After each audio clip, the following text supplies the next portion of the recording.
Nuaiman adalah sahabat Nabi Muhammad yang sangat lucu, konyol, koplak, gokil dan kerap membuat Rasulullah tertawa-tawa. Ada saja tingkah Nuaiman yang membuat para sahabat tertawa, bahkan kadang Nuaiman sangat usil sehingga membuat orang-orang sebal dibuatnya. Pada suatu hari Nuaiman duduk sendiri di depan masjid Nabi Muhammad.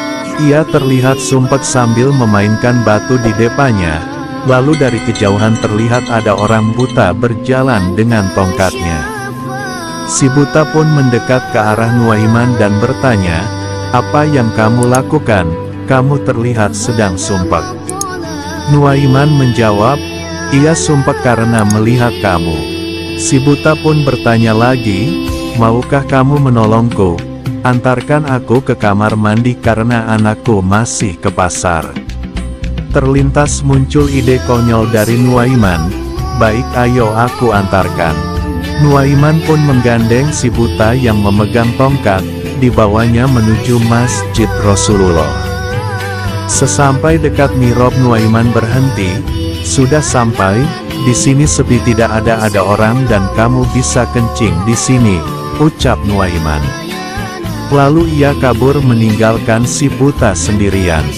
Si buta pun kencing di dekat mihrab dan banyak sahabat di sana.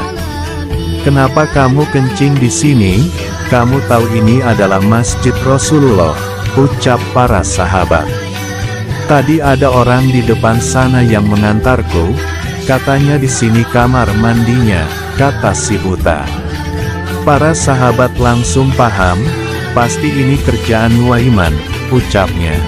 Si buta pun marah dan mencari di mana Nuaiman. Di depan masjid si buta bertemu lagi dengan Nuaiman. Nuaiman mengubah suaranya dan bertanya, "Siapa yang sedang kau cari?" Si buta menjawab, "Sedang mencari Nuaiman." Nuaiman lalu menuntun si buta membantu mencari Nuaiman. Ia pun berjalan sampai di dekat mihrab. "Itu Nuaiman yang kamu cari-cari." Nuaiman menunjuk Utsman bin Affan yang sedang sholat, lalu ia pergi meninggalkan si buta sendirian. Si buta pun memukul Utsman bin Affan dengan tongkat naik karena mengira itu adalah Nuaiman. Para sahabat pun ramai mendatangi si buta. "Kamu lagi?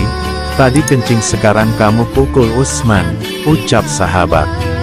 Si buta kaget. "Aku tadi diantar orang ke sini," katanya, "itu Nuaiman. Karena kesal jadi aku pukul." "Pasti ini ulah Nuaiman lagi," kata para sahabat. Sahabat pun geleng-geleng kepala atas tindakan Nuaiman tersebut. Sejak saat itu si buta berkata tidak akan percaya lagi dengan orang lain.